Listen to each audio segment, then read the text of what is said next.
नाज होना चाहिए।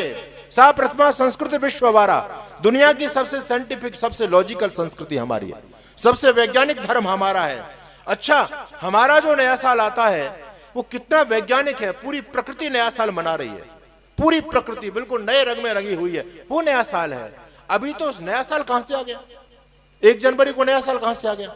याद रखना, कभी पूरी दुनिया आपका नया साल मनाया करती थी। चैत्र शुक्ल प्रतिपदा को पूरी दुनिया नया साल मनाया करती थी, लेकिन एक पोप हुए, पोप ग्रेगरी के नाम से प्रसिद्ध हुए, वो कट्टर ईसाई व्यक्ति था। उसने सोचा कि हम लोग अपनी संस्कृति को कैसे बढ़ाएं, और उन लोगों ने मीटिंग करके ये 15वीं शताब्दी तक पूरी दुनिया हमारे वाले नया साल को मनाती थी, यानी चैत्र शुक्ल प्रतिपदा को पूरी दुनिया नया साल मनाती थी। लेकिन वो धूर्त पोप ग्रेगरी ने एक ऐसा पासा फेंका, हमको बहका दिया। उसने एक नया कैलेंडर बनाया, ये भी आपको जानकारी होनी चाहिए। हमारे यहाँ साल में कितने महीने होते हैं? बोलो 12, लेकिन उन बेवकूफों के कैलेंडर में 10 महीने होते थे। 10 महीने का साल उनका होता था, लेकिन लास्ट में जाते जाते चरमरा जाते थे, उनकी गिनती नहीं हो पाती थी, क्योंकि वो तो 12 महीने मानने ही पड़ेंगे, वो तो सौर्य घटना है पूरी की पूरी। वो 10 महीने मानते थे, उनका कैलेंडर चरमरा जाता था। फिर हम लोग 12 महीने पहले से मानते थे, तो पूरी दुनिया हमारे वाले नए साल को मानती थी, उनका नहीं मानती थी। तो उन लोगों ने बाद में फिर 2 महीने जोड़े।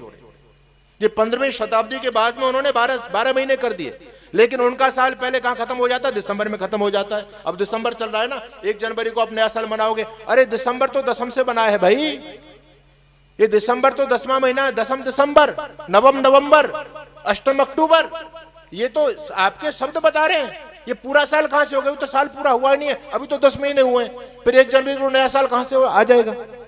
इन लोगों ने बाद में 2 महीने जोड़े, जनवरी और फरवरी। लेकिन उन्होंने जनवरी को नया साल क्यों मनाया? क्योंकि ईसाई और मुसलमान लोगों में जब कोई बच्चा पैदा हो जाता है तो 7 दिन बाद उसका खतना किया जाता है। खतना समझ गए ना आप लोग? जीसस का जन्म कब हुआ? 25 दिसंबर, क्रिसमस डे बना लो। 7 दिन बाद कौन सी तारीख आएगी? 1 जनवरी आएगी। तो उन्होंने कहा कि भैया वो हमारे लिए बड़ा पवित्र दिन है, हमारा जो भगवान है ईसा मसीह, उसका उस दिन खतना हुआ, तो बोले ये अच्छा दिन है, इसी को हम नया साल घोषित करते हैं। तो उन्होंने अपना नया साल 1 जनवरी को मनाना शुरू कर दिया, जो पूरी तरह से अवैज्ञानिक है। दुनिया ने फिर भी इसको स्वीकार नहीं किया। दुनिया हमारा वाला नया साल मानती थी, अप्रैल में जो नया साल आता है उसको दुनिया मानती थी। लेकिन इन लोगों ने फिर एक पासा फेंका, इन्होंने हम लोगों को चिढ़ाना शुरू कर दिया। जो लोग अप्रैल में नया साल मनाते थे, तो आप लोग बताएं कि अप्रैल फूल भी मनाया जाता है, अप्रैल फूल है ना। अप्रैल फूल का मतलब क्या है? फूल डे, यानी मूर्खों का दिवस। हम जिसको नया साल कहते थे वो हंसते थे, मूर्ख है, ये मूर्ख है।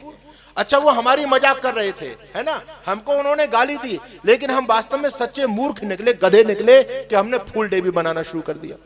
लेकिन मैं आपसे कहना चाहता हूं, कट्टर बनो, अपने धर्म, अपने त्योहार, अपनी संस्कृति से प्यार करो। ये नया साल ये नहीं है जो 1 जनवरी को, इसमें नया क्या बताओ? नए साल में नया कुछ क्या है?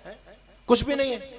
अभी तो चारों तरफ भयंकर सर्दी पड़ रही है, सब लोग ठिठुर रहे हैं अपने घरों में, कंबलों में पड़े हुए, रजाइयों में पड़े हुए हैं। पशु पक्षी सब परेशान हैं, प्रकृति पूरी परेशान है। अभी नया तो कुछ नहीं है। अरे नया साल तो जब होगा जब आपके बच्चों की भी पेपर हो जाएंगे। आज भी हमारी सरकार मार्च के एंड में क्लोजअप कर देती है, अप्रैल से नया साल शुरू हो जाता है। दुनिया इस बात को मानती है। इसलिए मेरा निवेदन, अपनी संस्कृति से प्रेम करो, अपने धर्म से प्रेम करो, गुरुकुलों को बचाओ, अपने बच्चों को गुरुकुलों में पढ़ने